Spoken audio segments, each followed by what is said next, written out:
you, had crises and were trying to manage the cholera outbreak.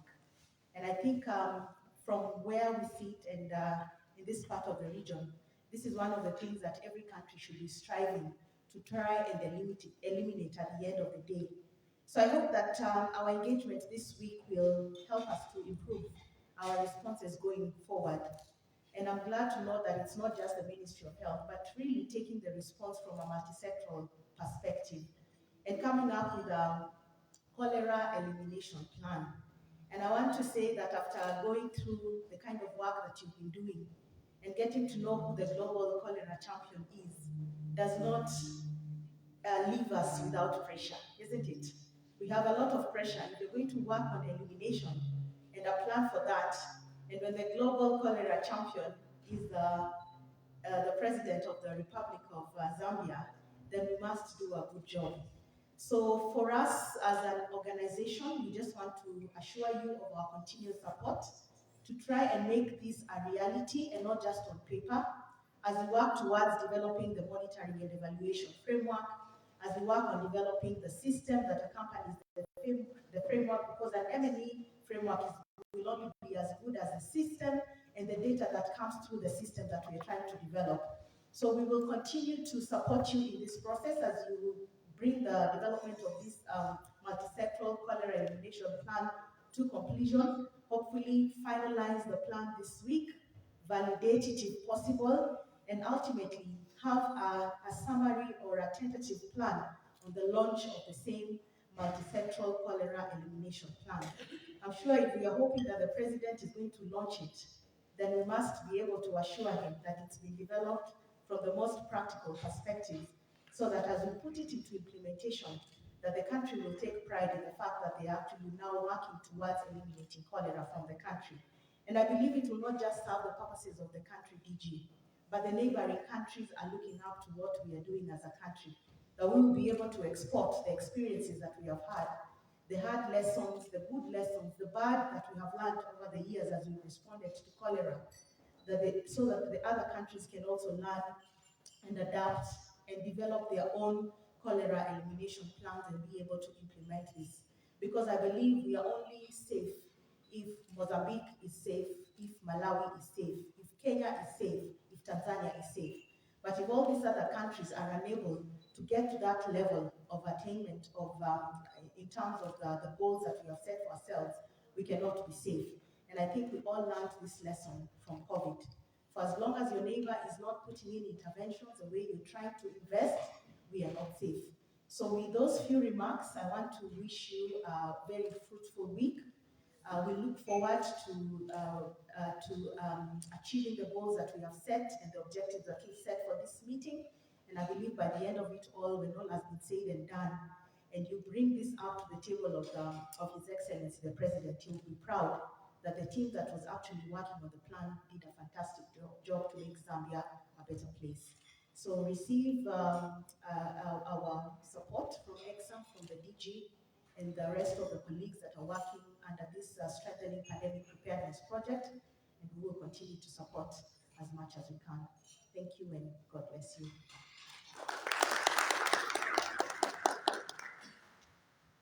And I forgot to say, at ECSA, I am the Senior Antimicrobial Resistance Control Specialist. So we are within the same campus handling antimicrobial resistance. So if we meet along the corridors, just know we are brothers from the same mother or sisters from the same mother.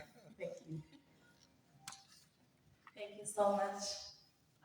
We will have some opening remarks from the Director General. Professor. Thank you.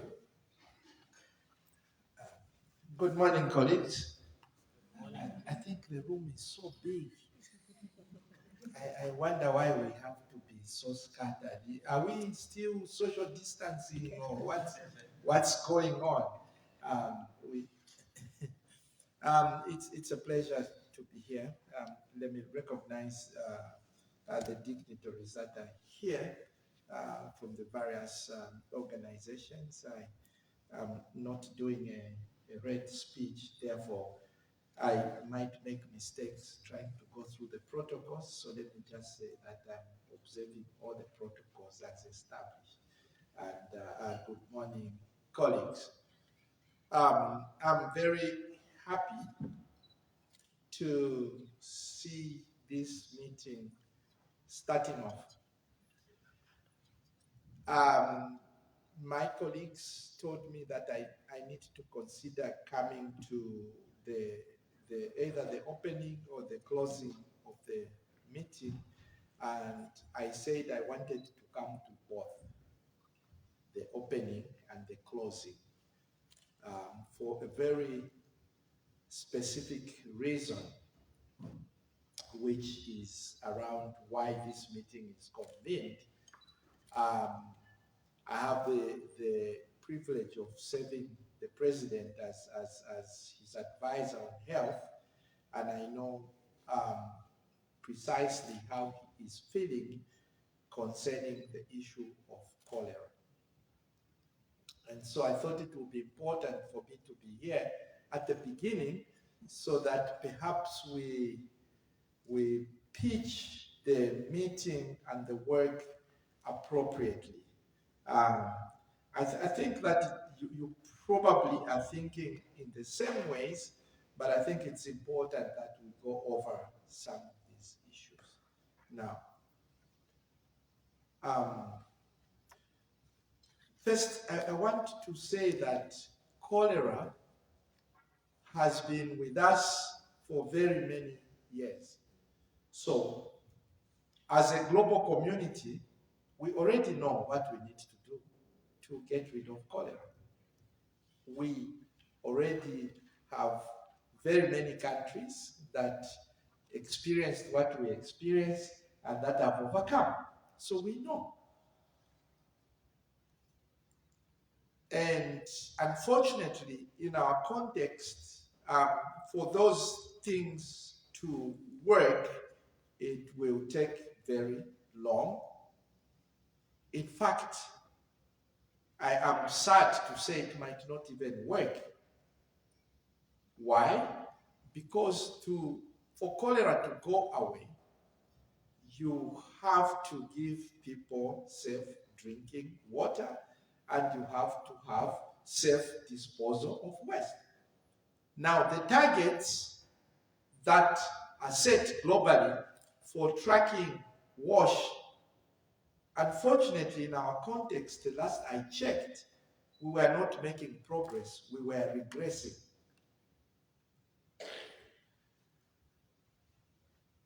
And the condition is made worse for us because we have the privilege of having some of the biggest population growth rates. So our population is increasing very fast. Unfortunately, it's increasing in a situation where we have not taken care of these basics. That means the environment in which the problem of cholera thrives is getting richer in our context. And in my humble view, this is a crisis. This is an emergency that as a country, we have to do something about. Now, our context is further made complicated because we are surrounded by friends and neighbors who are in similar situations. And so it's getting even worse. If it was just within our borders, you know, you can argue that at some point, you know, we'll get to the end of it. But we have a very long coast, a very long boundary surrounded by 8 neighboring countries. And some of our longest borders are surrounding neighbors who, in many ways, if you think about it, we may even be better off than them. And so they are at greater risk and exposing us more to that risk. That's the reality in which we are. I also want to recognize that the knowledge that we've had around cholera as a global community is somewhat limited, because the tools that we use in the context of situations like we have largely to encourage people to improve their hygiene. What does that mean in practical terms? It's a very difficult conversation to be telling people to wash their hands with soap after using the toilet when they neither have a toilet or soap or water. So it kind of sometimes seems stupid to be pronouncing this over and over in a context where it is not realistic to achieve.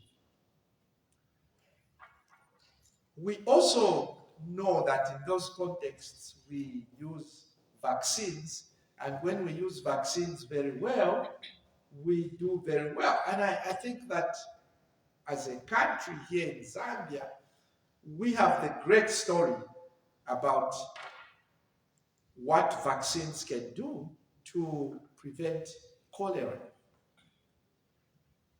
Because we've been in this space for several years, and I think those that were there back 2016, 2017 was the first time we used vaccines.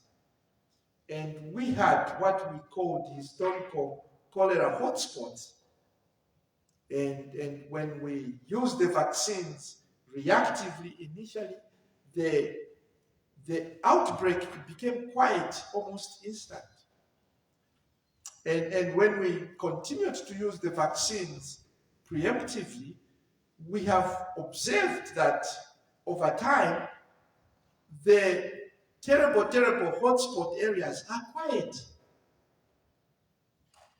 What do we have is outbreaks in places where they were never known to have outbreaks before.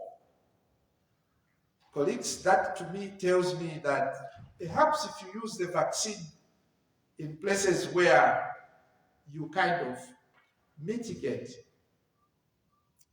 the problem again is that there are not enough vaccines out there, not enough cholera vaccines to vaccinate everybody who is at risk. There are not enough vaccines out there.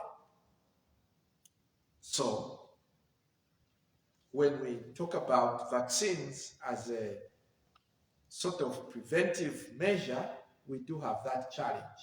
When we talk about improved hygiene, we have the challenge of water. When we talk about safe waste disposal, we don't have sewer lines and sewer pipes. And in most communities, the toilet is here, 2 meters away is the source of water. And when you have the floods like we recently had this year, there is no demarcation, there is no telling which one is the toilet and which one is the well, because the water just mixes.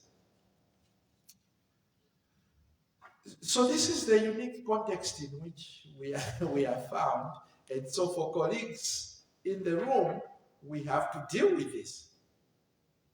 And our task is to come up with things and interventions that are going to pragmatically limit the impact of cholera.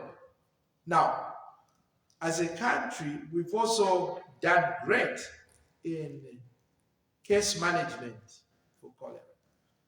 I think that if there's an achievement that we've scored as a country, it is in emergency preparedness and emergency response. I think that if you study the current outbreaks in the region, our friends have suffered huge case fatality rates, failure to control the outbreaks.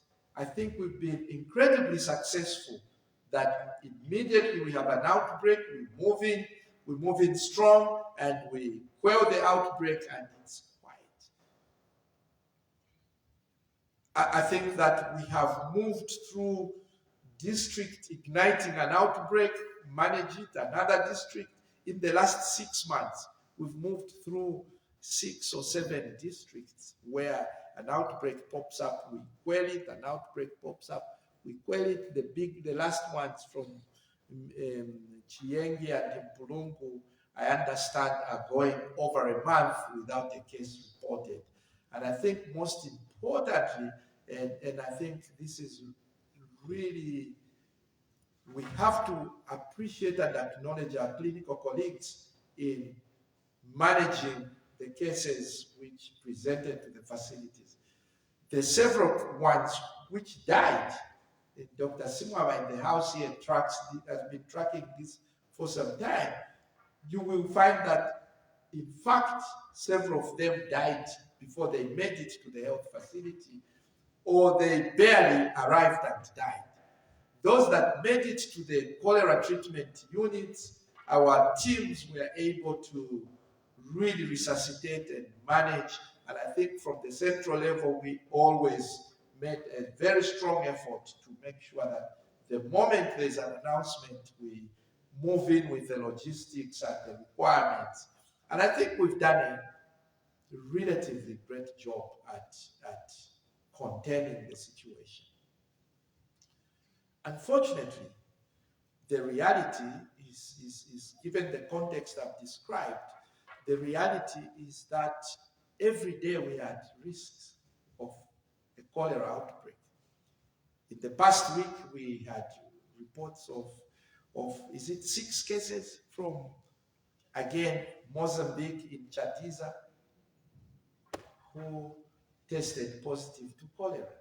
And there's no end to the risk that we are facing from imported cholera. I can confidently say all the cases we've had this year, we can track that they were imported, all of them.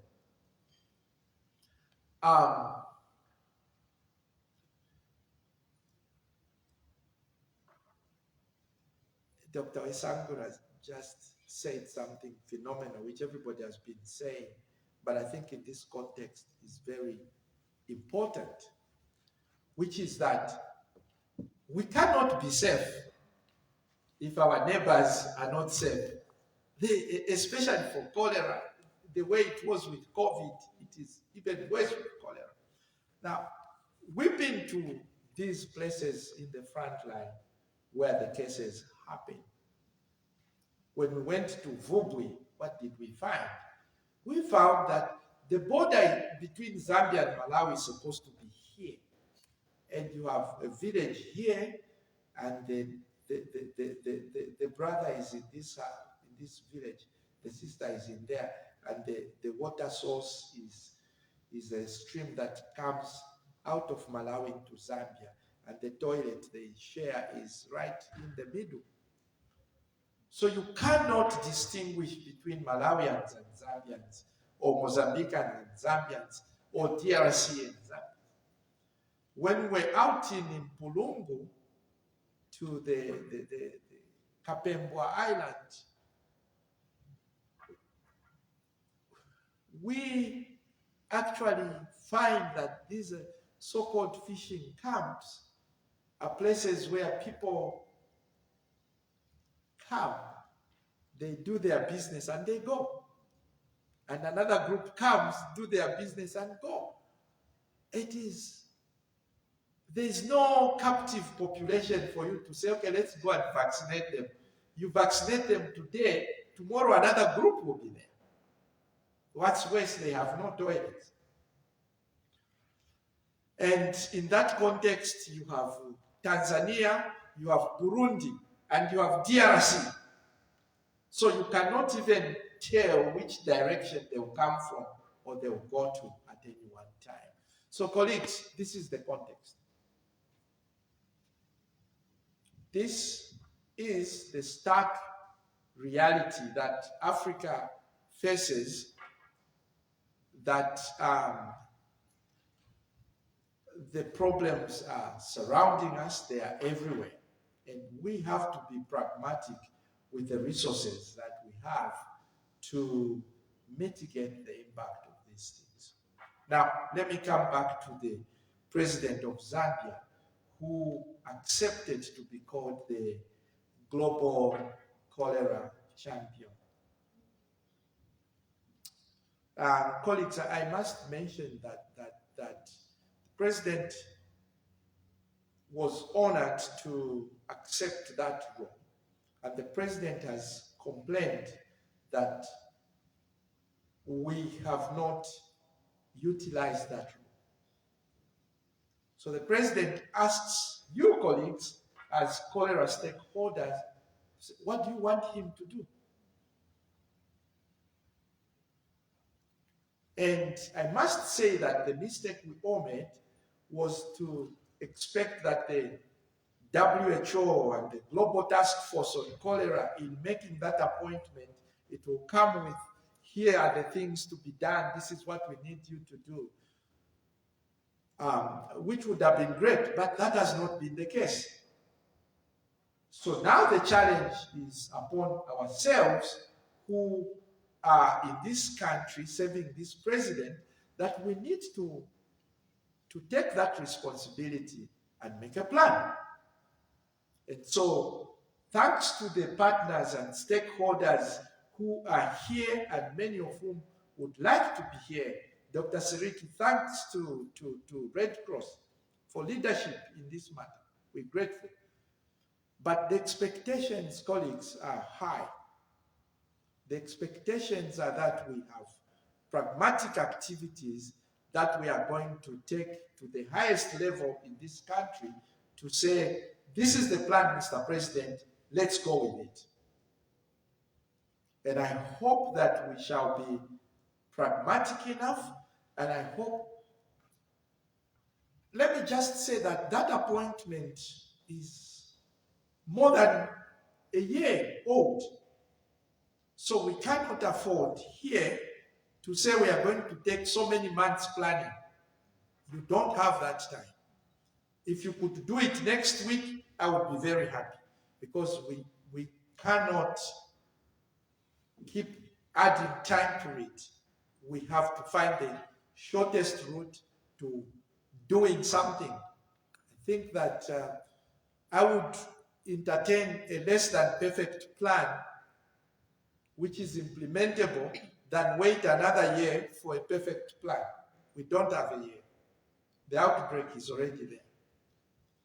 So I am really, really hoping that we will exert ourselves here to come up with, we can have a phased or tiered plan with some initial immediate actions that we all need to take on.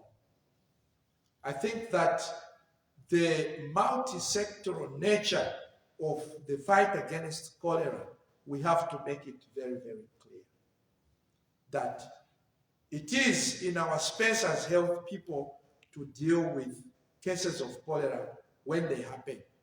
It is not in our space to prevent cholera. So we need to take it to where it belongs. Local government and housing, water and sanitation, those folks need to be aware that it is their responsibility to provide safe drinking water. There is no chance in hell that health will be able to provide safe drinking water and safe disposal of waste. There is no chance. So I think while we fight to quench the fire of cholera when it happens, I think the preventive aspects, we need to appropriately engage with the key stakeholders whose responsibility it is. And I began by painting a very clear picture of the difficulties of achieving that. It's actually very difficult. I don't want to say impossible. It is very difficult. And for me, if we can be pragmatic enough, even target a small sort of scale intervention where we have proof of concept activities in given districts, that is better than not doing anything at all.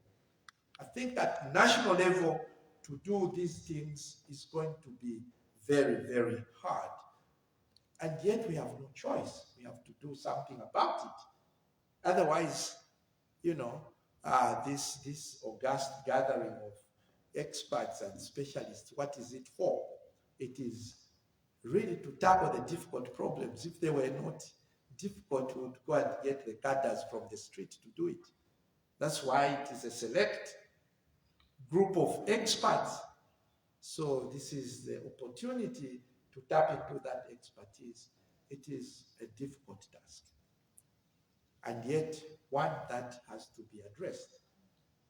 This, colleagues, is not the pleasant news one wants to share with the gathering on their first day, but that is the reality of what we have to deal with. Therefore, the expectations from this workshop are such that we will take a nosedive into the problem. Don't waste too much time trying to get into literature around what is already known. We know you already know, and we also know. So let's not waste too much time. Let's get into the practical things that we can do out there in the field to make a difference. And that's the actionable, costed sort of program that we are looking forward to, so that we have something to put our finger on as interventions and activities as we move this agenda forward. We cannot afford, colleagues, to just watch. We also cannot afford to wait on Geneva. I think the message should be clear that this ball is in our court and we have to kick it somewhere. So, colleagues, with those remarks,